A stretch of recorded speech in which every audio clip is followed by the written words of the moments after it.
Daniel Schipani es argentino, profesor emérito de cuidado y consejo pastoral en el Anabaptist Mennonite Biblical Seminary en Eckhart, Estados Unidos, profesor afiliado de cuidado pastoral y espiritual en McCormick Theological Seminary y San Francisco Theological Seminary.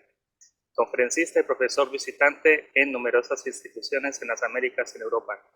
Autor o editor de 30 libros en las áreas de psicología y consejería y consejo pastoral, educación y teología práctica. Licenciado y profesor en psicología de la Universidad de Buenos Aires, máster en estudios de paz en el Goshen Biblical Seminary, doctor en psicología en la Universidad Católica Argentina y doctor en filosofía con especialidad en teología práctica en el Princeton Theological Seminary. Es ministro ordenado por la Iglesia Mennonita y miembro de varias organizaciones profesionales y académicas.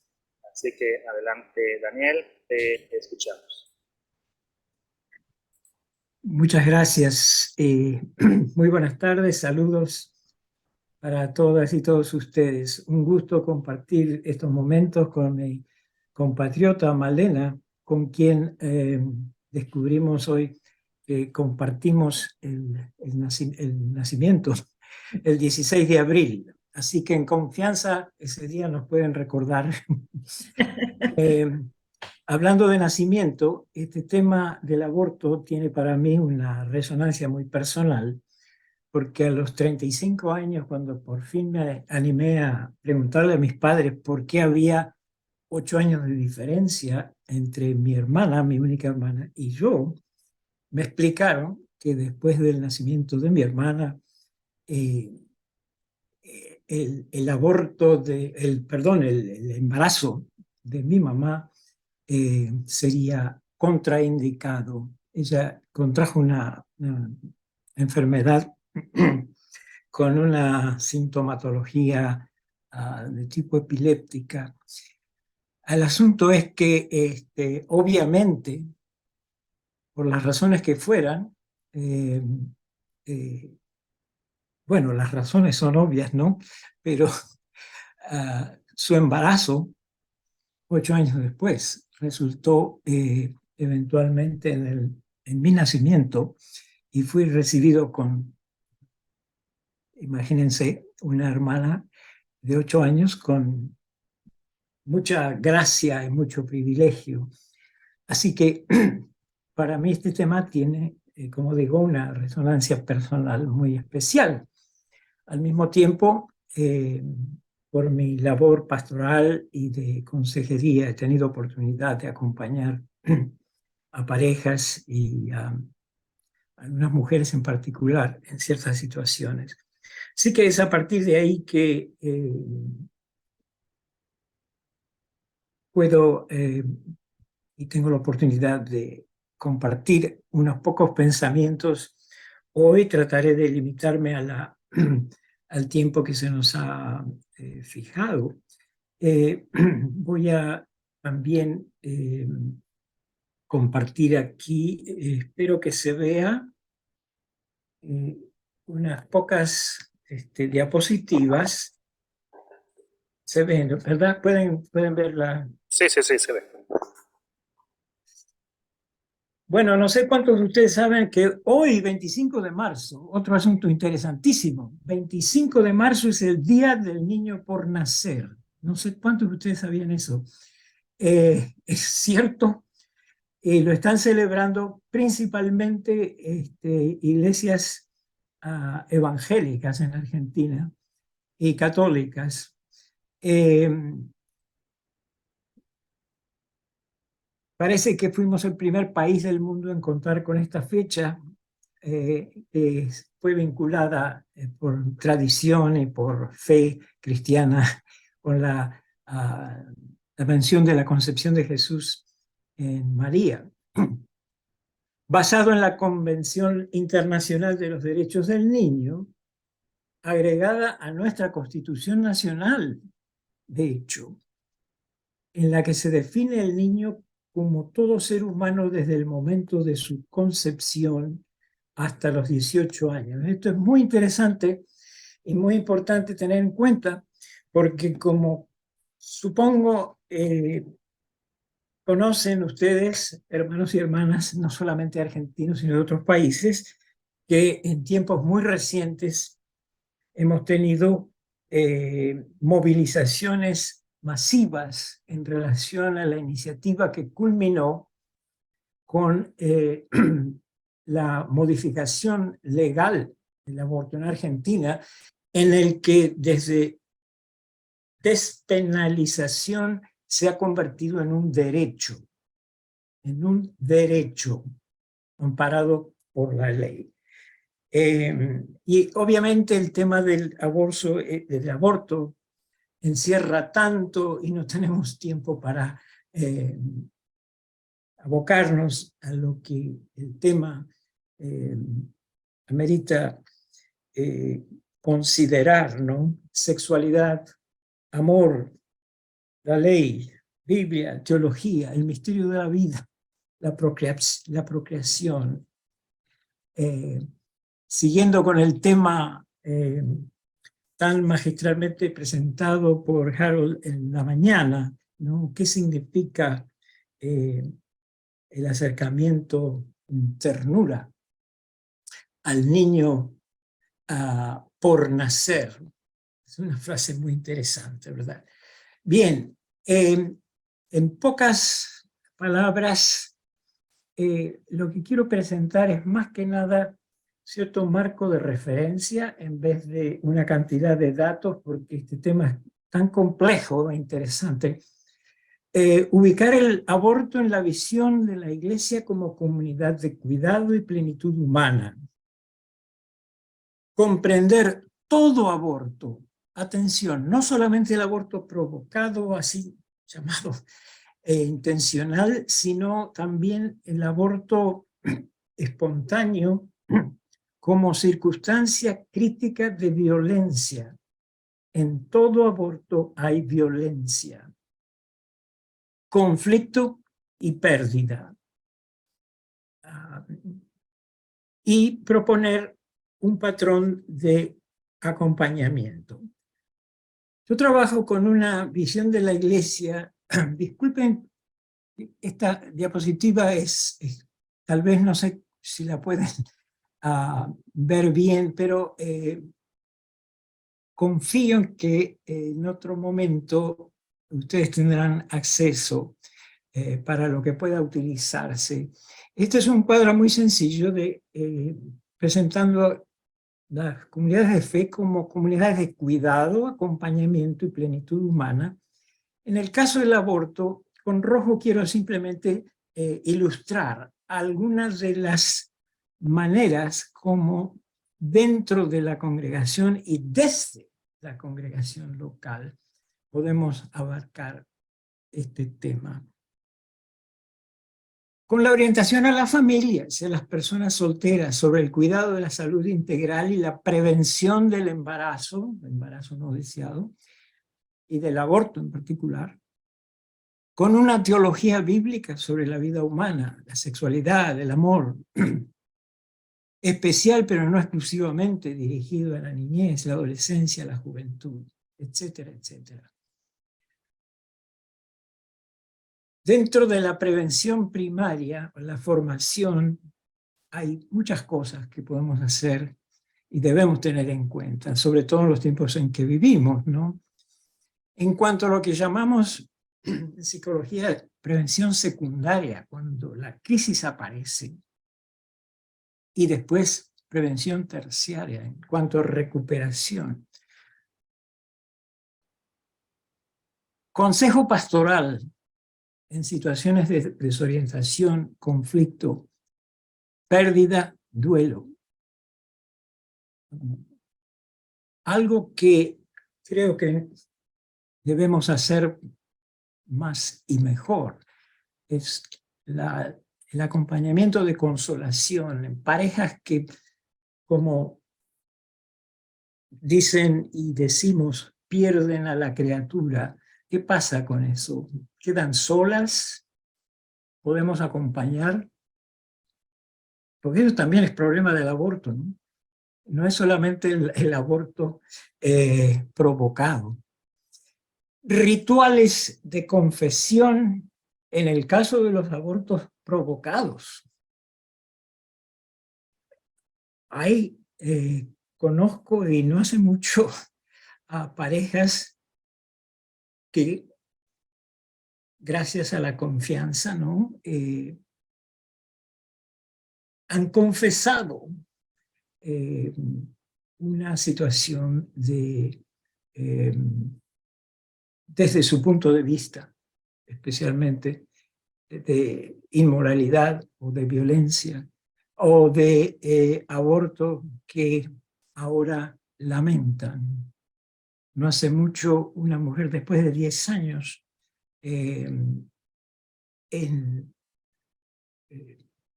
comenzó a comentar sobre unos sueños que tenía y resulta que no había elaborado la pérdida de una situación particular de aborto. No tengo tiempo para dar muchos ejemplos, me disculpan, pero quiero simplemente ilustrar algunas de las posibilidades. Más allá, desde la congregación local, podemos colaborar con instituciones y programas gubernamentales o privados en esfuerzos de promoción de la salud, de prevención del embarazo no deseado, del aborto, la cuestión de la adopción y, por supuesto, la palabra profética a favor de la vida y la salud integral, la justicia, la solidaridad. Y, más allá de la congregación, también en cuanto a prevención secundaria o terciaria, puede haber oportunidades de acompañamiento y de intervención. En consejería, en capellanía, por ejemplo, también en hospitales. Últimamente, en los últimos años he estado ayudando en Cuba el desarrollo de la capellanía de hospitales. Es muy interesante este problema. Por ejemplo, en Cuba, de ahí el derecho al aborto y la situación médica en general ofrece unos retos muy, pero muy particulares. Bueno, tengo que seguir adelante. Otra manera de ver este proceso es con el proceso de prevención, ¿no? Y formación, desde la supuesta normalidad hacia la desorientación, la anormalidad que una crisis nos presenta. De nuevo, ya sea que el aborto sea una decisión a tomar por una pareja, por vergüenza, por culpa, lo que sea, o la que pierde el aborto espontáneo, el aborto por una serie de situaciones bioquímicas, biológicas, fisiológicas, la vida intrauterina y más allá. De nuevo, también en este caso, pero ustedes, si les interesa, tendrán oportunidad de considerar este sencillo esquema. En los salmos, ¿no? Los salmos es interesante, se incluyen lamentos y se incluye alabanza que hacen alusión a este patrón universal, ¿no? De orientación, desorientación, reorientación. En la vida de nuestras comunidades de fe podemos, yo diría, estamos llamadas a participar acompañándonos y acompañando a otros precisamente por el camino de la vida en estas maneras.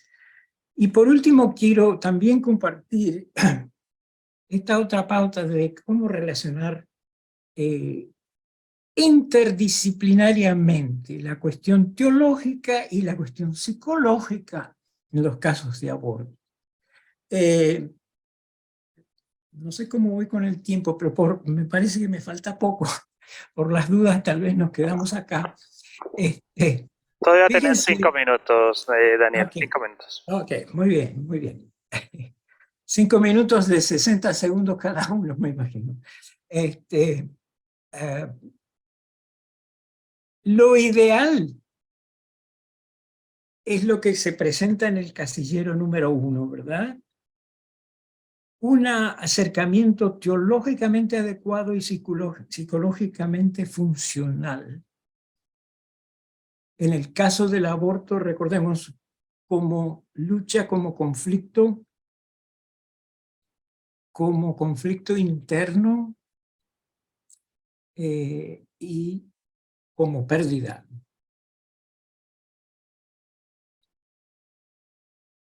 Lo que puse entre comillas es simplemente una manera sencilla de generalizar. Dios no ha limitado su amor, fortalece, activa nuestros recursos. En psicología hablamos de una adaptación psicológica positiva, pero que también tiene un fundamento y un acercamiento, una apoyatura teológica. Lo peor de todos es lo que ocurre aquí representado en el casillero número 4. Teológicamente inadecuado, psicológicamente disfuncional. Créase o no, esto suele ocurrir todavía en muchas comunidades de fe. La sospecha del pecado, el aborto asociado al juicio de la condenación de Dios. Hermanos, hermanas, me estoy todavía refiriendo al aborto espontáneo, que por supuesto, y a veces reiterados, ¿no? Francamente, situación muy difícil de sobrellevar. Así que la importancia entonces de manejar tanto teóricamente como, por ejemplo, en la consejería, en nuestra predicación, nuestra enseñanza, estas perspectivas es importantísimo. El número 2 también es muy interesante. Sufrimos acá, pero reinaremos allá. O puede ser que Dios te está escogiendo para sufrir, es una especie de bendición oculta, te está probando Dios, ¿no? O por otro lado, la sanación rápida. En fin, podríamos estar el resto de la tarde y la noche con ejemplos. Lo curioso y problemático es que esto puede ser psicológicamente, puede traer una adaptación psicológica positiva, aunque sea momentáneamente. La pareja o la mujer que le cree a su pastor, consejero, puede que tenga una especie de, engañosamente yo diría, ¿no? Porque esa no es mi teología, una especie de alivio. En fin. Y también entonces está el caso de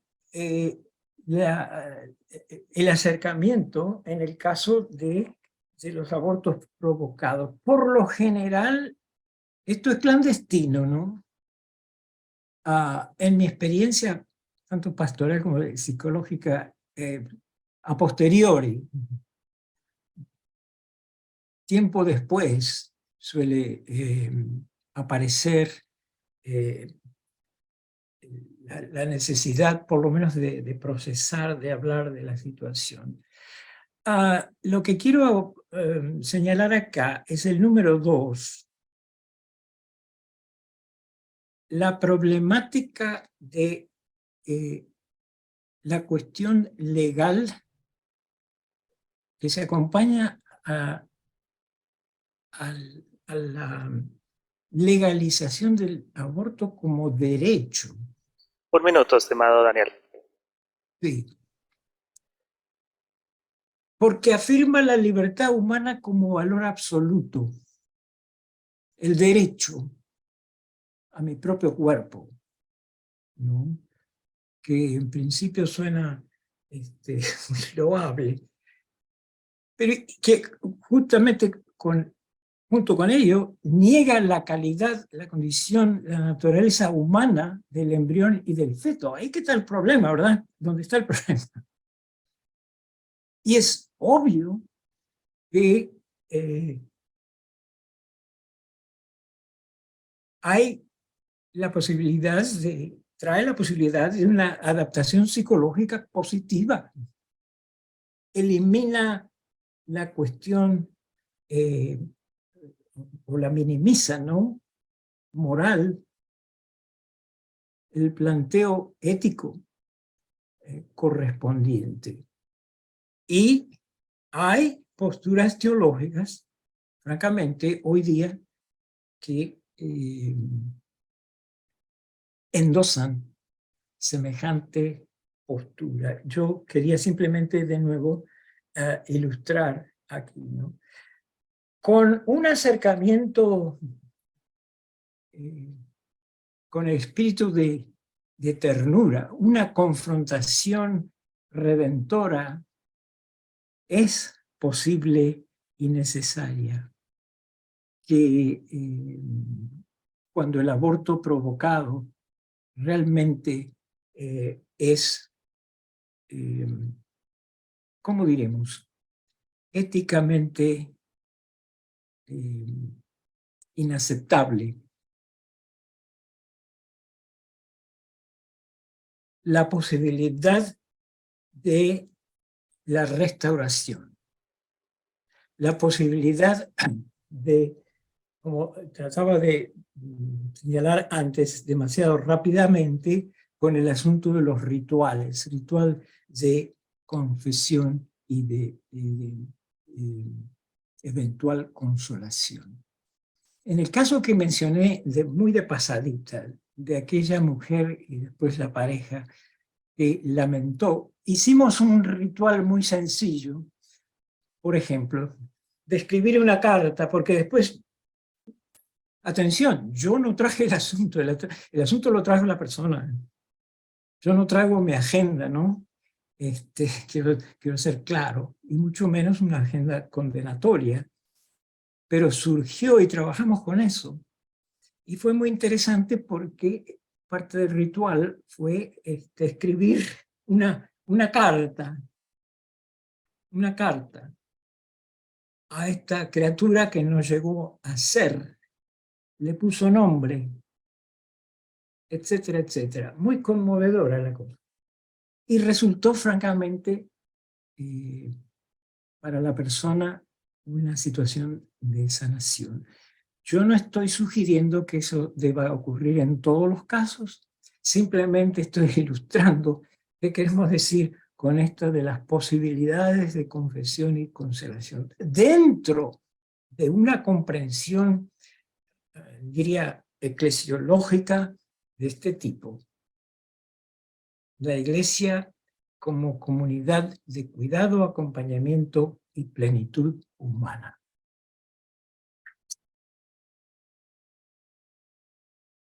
Diría, hasta ahí llego y espero que podamos tener algo de diálogo sobre esto.